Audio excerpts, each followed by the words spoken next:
I tell people all the time, I wish we could argue about best conference in college football. It would be great for the channel. Great discussion, great debate, but we can't. There is no argument. We just saw a couple weekends ago for the 17th consecutive year, the SEC pulled in the most NFL draft selections. They pull in the best talent from high school football, then 3 to 4 years later produce the best results in the NFL draft. In between, the best results on the field, most importantly, both in the regular season and in the postseason for sure. Now, we continue our post-spring power rankings right here at the Voice of College Football. Please like the video, share the videos out on social media, and subscribe. Let's start at number 14, and despite them making so many great strides last season, we've got to keep Vandy at number 14. 5-7, 3-game improvement over 2-10 for Clark Lee, who declared at last year's SEC Media Days, we want to build the greatest program in college football. Well, they've got some work to do still, but defeating Kentucky and Florida, that was monumental for this football team that had not won an SEC game for 26 straight outings. All right, now they've got a quarterback situation with A.J. Swan. He appears to be the starter, although getting some pushback from old-timer Ken Seals. This team has experience on defense. They've got 2 transfers coming in from the group of 5 from the FCS. Little impact probably there. Ray Davis, unfortunately, gone after gaining 1,000 yards in the backfield, and he goes to rival Kentucky. Our number 14 team in the SEC is Vandy. At number 13 in the SEC, we go out to Columbia, Missouri, and check out the Tigers. Eli Drinkwitz is a great conversation. Great to hear at the podium, delivers some fun stuff, is very transparent. However, on the field, the results, are they better than Barry Odom? Check the record. They are not. This could be a hot seat year for Eli Drinkwitz.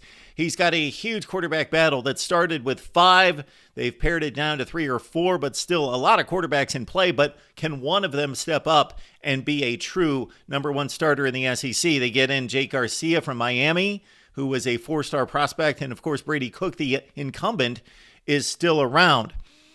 Theo Weiss comes in from Oklahoma at wide receiver. Really good player there. Cameron Johnson was one of the prized transfer signees during this transfer portal offseason. The offensive tackle from Houston. The number 13 team in the SEC is Mizzou. 6-7 with a lot of theatrics got Dan Mullen fired. 6-7 was the start for Billy Napier in 2022. Florida football does not look to get much better on the field, although Napier is doing a nice job in recruiting right now for 2024 and beyond. His quarterback looks to be Graham Mertz, the pedestrian quarterback at Wisconsin. Well, this is not a Wisconsin offense, and Graham Mertz is a former 5-star with tools to succeed, but he has yet to deliver on a consistent basis. There's no question about that. The wide receiver play at Florida is not good, has not been good since Dan Mullen left. They do have one of the best running back rooms in all of college football with Trevor Etienne and Montrell Johnson. R.J. Moten is the most recent of the transfers on defense to help out Austin Armstrong in his first season as defensive coordinator. Our number 12 team in the SEC, Florida. Our old buddy Hugh Freeze is back in the SEC Western Division, of course, this time on the Plains and trying to keep it clean on his second go-around in the conference after a successful stay at Liberty. Talking Auburn football in our number 11 spot here at the Voice of College Football. And, of course, the quarterback situation in play clarified much here in the last few days with Peyton Thorne coming in from Michigan State, where he was a 2-year starter, led the Spartans to a top 10 finish in 2021, 11 wins, and a Peach Bowl victory. He's going to hold off Robbie Ashford. You would think Ashford, the runner, needs to find some polish for his passing game. 15 transfers in, and this is a common theme across college football. Yes, everybody is getting in transfers, but especially first-year head coaches who are taking over bad football teams. Auburn, not necessarily a bad football team by other conference standards, but this is the SEC. They get some reinforcements on defense. Austin Key's a really good player at Ole Miss. Same thing with Justin Rogers at Kentucky, who has yet, though, to fulfill his 5-star ranking out of high school. Our number 11 team in the SEC looking to gain postseason play for the first time in a few years, Auburn. Mark Stoops is one of the best coaches in college football. That's all there is to it. Kentucky is now a force to be reckoned with. They are now established as a bowl team, a postseason team. That's the floor. They didn't have a very good season last year at 7-6, so this is how far Kentucky's come. A 7-6 season is not good. Most of the attention surrounding Kentucky football recently has been around Will Levis, and of course, he's on to the NFL draft a few spots lower than expected or wanted by one Will Levis. In his place, incoming transfer quarterback Devin Leary, who had a remarkable season 2 years ago at NC State, 35 touchdowns, 5 picks, had some injury issues, and less than stellar play around him for the 8-5 Wolfpack last season. So Devin Leary takes over at quarterback, and he lines up with maybe the best wide receiver core that we've seen in Kentucky for quite some time, with Berrien Brown, Tavion Robinson, Dane Key, and others. Ray Davis in the Vandy upset over Kentucky, an embarrassment, of course, for this program, and Mark Stoops ran for over 100 yards in that Vandy win. Well, Devin Leary transferred in from NC State, and Ray Davis said, I want to play with a good quarterback, and he transferred. So Kentucky will not have to deal with Ray Davis when they face the Commodores this year. 4 offensive line transfers are key because Kentucky has been strong up front during Mark Stoops' revival of this program. However, not so last season, as Will Levis was running for his life. And those offensive line transfers, you would have to think they are definitely high on talent coming in from Bama, USC, and Ohio State. Our number 10 team in the SEC, the Cats of Kentucky. Most disappointing team in college football in 2022. Michigan State's up there, Miami as well. Both of those teams finished 5-7, but this team finished 5-7 with tons of resources. Of course, we're talking about Texas A&M and Jimbo Fisher. The buyout's enormous. You've got a national championship winning coach at Florida State. You had the number 1 rated recruiting class in 2022, and tons of talent coming back all over the place on both sides of the ball from a team that defeated Alabama and finished 8-4. Okay, and they plummet to 5-7. Keep in mind, though, they never were embarrassed on the scoreboard. The embarrassing losses mounted. Of course, they started with App State in terms of the losses, but this team was 1 score away a lot. So a lot of potential here. Connor Weigman has entrenched himself as the starting quarterback, and he earned it at the end of 2022. So all the pursuers of the quarterback job, Max Johnson, Haynes King, Zach Calzada, are elsewhere or buried on the depth chart. It's Connor Weigman's team. And he's going to be working under, of course, new offensive coordinator Bobby Petrino. Jimbo, Bobby Petrino, interesting match there. Hopefully they can make it work. Tony Grimes in from North Carolina at cornerback is a good reinforcement on defense, as well as, how about that 5-star David Hicks? He may make an instant impact along that defensive front. Our number 9 team in the SEC is A&M. Everybody seems to love Sam Pittman, and why not? He's a good football coach, done a great job thus far at Arkansas, seems to be a really good guy. And to elevate as an offensive line coach at Georgia and do the job that he's doing in the SEC West, thumbs up to Sam Pittman. But facing some adversity and some question marks for the first time in Fayetteville. Took over a program that was awful under Chad Morris. I still can't believe that a coach who succeeded at SMU comes in with Arkansas-type talent, mid-tier SEC program, losing to the likes of Colorado State, North Texas, Western Kentucky, and others. Just awful, awful. So Sam Pittman has elevated the program 9-4 2 seasons ago with a bowl win against Penn State, but they didn't take the next step. They regressed last year, 6-6 in the regular season. Do have KJ Jefferson back at quarterback. That, of course, is huge. They do lose tight end Trey Knox and their safety Jalen Catalon, who was one of the best in the SEC and a real leader back there who got everybody else set up straight in the secondary. But they pick up a big 5-star in cornerback Jaheim Singletary from Georgia. Arkansas coming off 7-6, our number 8 team in the SEC. Our post-spring power rankings continue right here at the Voice of College Football. Please like the video, share the videos out on social media, and subscribe. Mississippi State at number 7. Again, rest in peace, Mike Leach, one of the great ones in college football for his unique style of play, his ingenuity, and of course, his candor, transparency, and his great sense of humor. You will be missed. Zach Arnett, of course, replaces him, defensive-minded. He was the DC at Mississippi State. His defense has performed well, not great. Will Rogers at quarterback. It's remarkable what he's done, and of course, he thrived under the Mike Leach system. Now, we expect more balance in the run-pass ratio for Mississippi State offensively, but Will Rogers, if you check out the numbers, if he just turns in a decent season, stays healthy, he's going to be one of the all-time passing leaders in the history of college football. Attempts, completions, yardage, touchdowns, the whole deal. He does lose Dylan Johnson in about 400 yards and 50 receptions out of the backfield. Their recruiting class was number 35 in the nation, and this is a development program as development programs go in the SEC. So Zach Arnett on the spot at Mississippi State. We've got the Dogs at number 7. Hey, let's stay with the Egg Bowl theme and go to Oxford, Mississippi for our next team in our rankings. Number 6, Ole Miss. They took a crash at the end of last season. Don't like how the way Lane Kiffin managed the football team. They just crashed and burned after a 7-0 start. 8-1 start.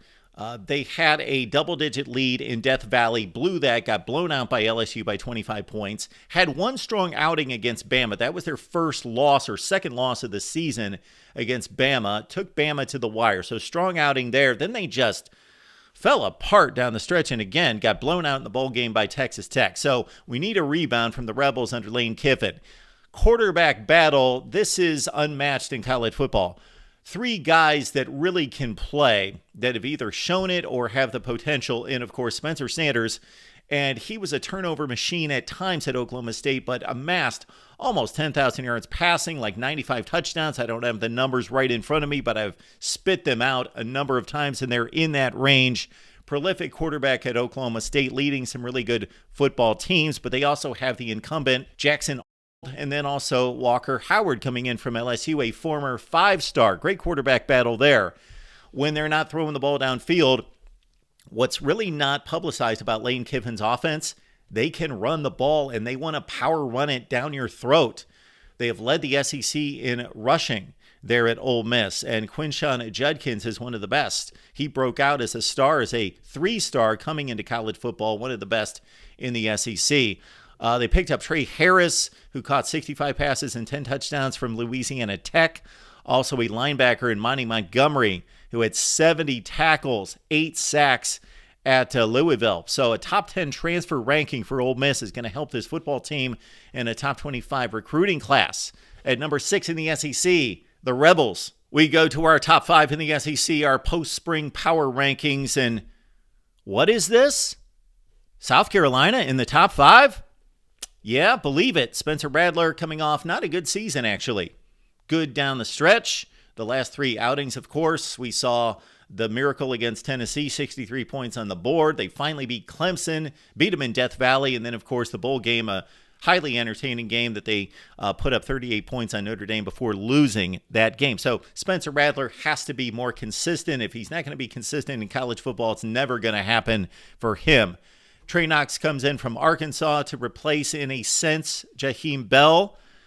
Who's going to replace Marshawn Lloyd, though? Big loss out to USC. Juju Wells is one of the emerging stars in college football. The recruiting's on the rise. Of course, that's going to impact 2024. But, of course, great vibe and environment around this Shane Beamer-led program.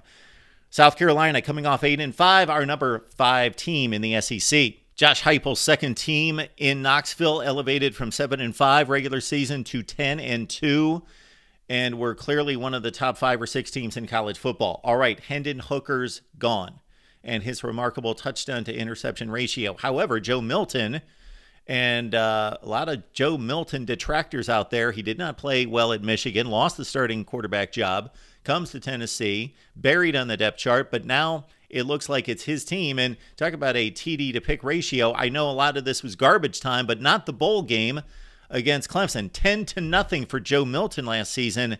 No pick, so good for him. He does lose Jalen Hyatt and Cedric Tillman, 2 of the best wide receivers in college football.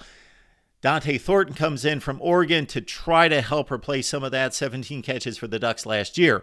Brew McCoy, look out for him. He is an emerging star in college football. He's remarkable. The former 5-star is finally found a home at Tennessee. The Vols, of course, have to bulk up on the defensive side of the ball. The recruiting has gotten much better, will not impact 2023, so I have to find some defensive answers for Tennessee to continue this upward march. But there are number 4 team in the SEC. It is Tennessee. All the snickering and outright laughing, butt-gusting laughing concerning Brian Kelly and his shtick when he came to Baton Rouge was silenced when Brian Kelly defeated Alabama and others en route to an SEC Western Division championship. They won a bowl game as well, finished 10-4.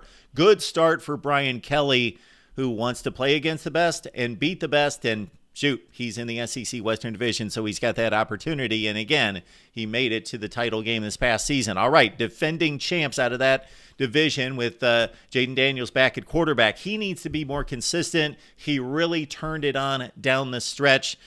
This team, of course, has a big opener against Florida State, so that's going to show whether LSU is going to be a national contender, you would think. But the roster is still not where LSU and Brian Kelly wants it. Therefore, 12 transfers come in. You've got guys like Omar Spades coming in from Oregon State, where he produced over 300 tackles for the Beavers. Experienced, talented player, knows what he's doing, great fundamentals, and a leader on the team. Obi Okufo. Yes, get to know that name, from Texas. He racked up over 125 stops for the Longhorns.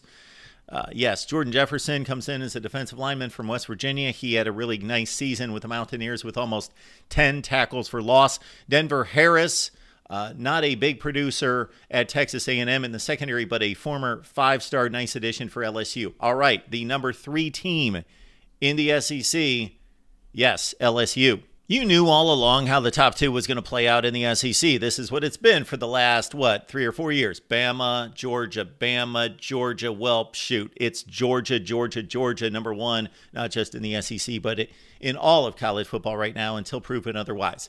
Bama's got an issue at quarterback. Tyler Buchner comes in from Notre Dame. Really nice player, really good quarterback, but he's not in line with Tua, Matt Jones, Bryce Young. He's just not that guy. But he is back in play with Tommy Rees, of course, the new offensive coordinator from Notre Dame. So Notre Dame South, it looks like he's the starting quarterback, although Jalen Milroe is in play along with Ty Simpson. Now, Ty Simpson's the better thrower. Jalen Milroe, of course, showed off his legs against Texas A&M and Arkansas, but he is going to have to throw the ball much better to improve. And you got to think that these quarterbacks did not show Nick Saban what he wanted to see in winter workouts or in spring practice for them to bring in Tyler Buchner.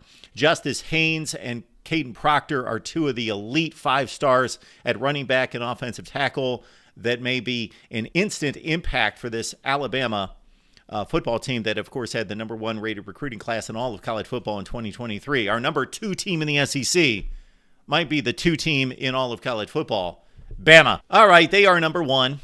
They are consensus number 1 until proven otherwise. If I saw huge attrition on this team, then I may knock them down the list despite the back-to-back national championships. But you know what? They did have huge attrition a year ago through the NFL draft. For a second consecutive year, the most losses in the NFL draft, Georgia.